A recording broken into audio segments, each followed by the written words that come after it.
Peace, peace, peace. Welcome back to my YouTube channel. For those of you who don't know, it's your boy vicslanghope. I'm out here getting some sun, man. They say I'm vitamin D deficient, so I gotta be getting as much sun as possible. I might also get some supplements too to go with it.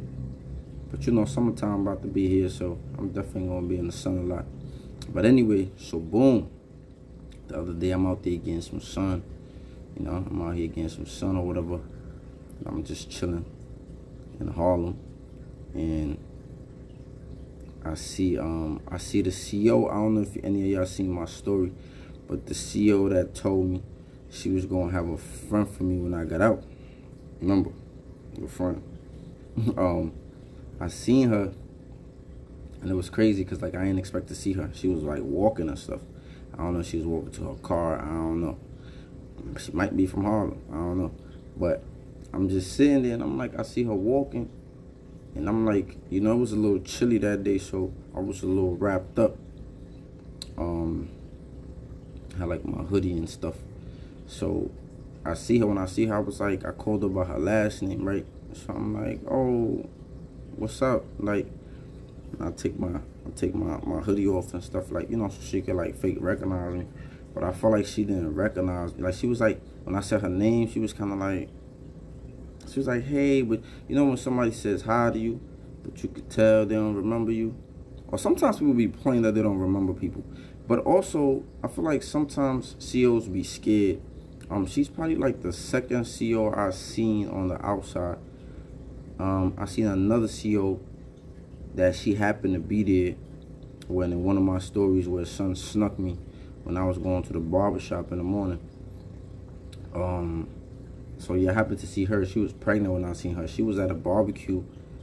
So one of the Muslim brothers, he invited me to like a family barbecue, and I think she knows some of his family, or maybe she married into his family. So it was very interesting. But she was cool. We never really had no problems when I was in there.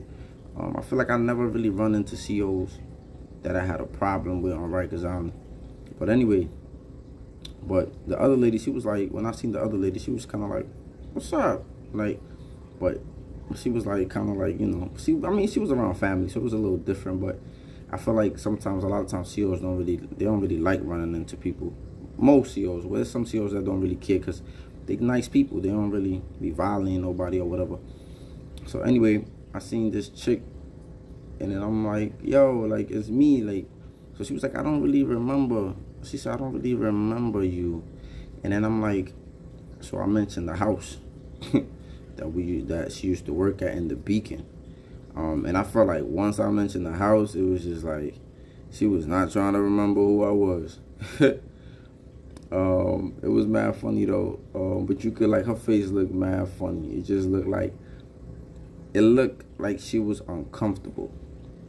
She was with somebody else though. And it's not like I got up, I stayed in my seat.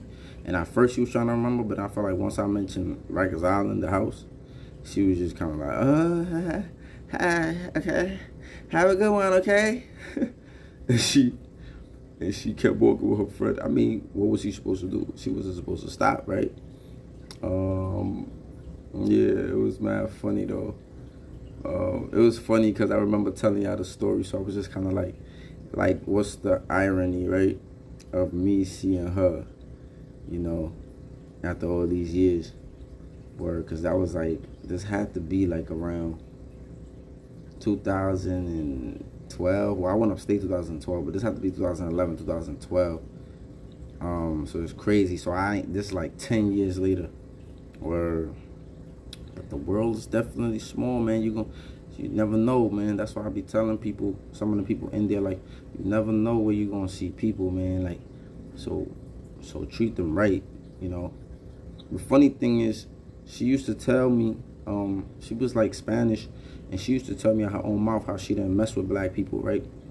Like, she used to be like, I don't mess with black people. And it's funny because she was with a black chick when I seen her, but she might be Spanish too. I don't know. But she literally told me out her mouth, like, she was like, I don't mess with black people.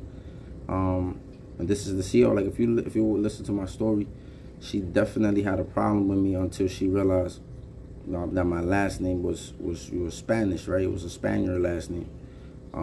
So when she realized that, she started acting a little nice to me. But she was, I'm not gonna lie, I'm gonna say she was fair. Like, she always said, like, I don't mess with black people, but I give them what they need. Like, you know, if they need shoes, if they need soap, if they need clothes, like, I'm gonna look out for them. So that's one thing that she wasn't like one of those, like, that she didn't mess with black people, but like she didn't do for them. Like, she didn't go out her way to do for them. Like, if you needed to go to sick call, to the clinic, the barbershop, if you needed to do certain things, like, she was gonna make that call for you. But she was just honest. She was just like, yeah, I don't really mess with black people. Like, you know, she was an older woman too. So, you know, a lot of times people be growing up with their own, you know, in their own communities and have their own little prejudice. But yeah, I just wanted to share that short story. I might shoot today because it looks nice. It looks sunny. You know, it's not really cloudy. So y'all might get some content from me on the outside. But y'all stay blessed, y'all stay safe, and stay hyper vigilant out there. Peace.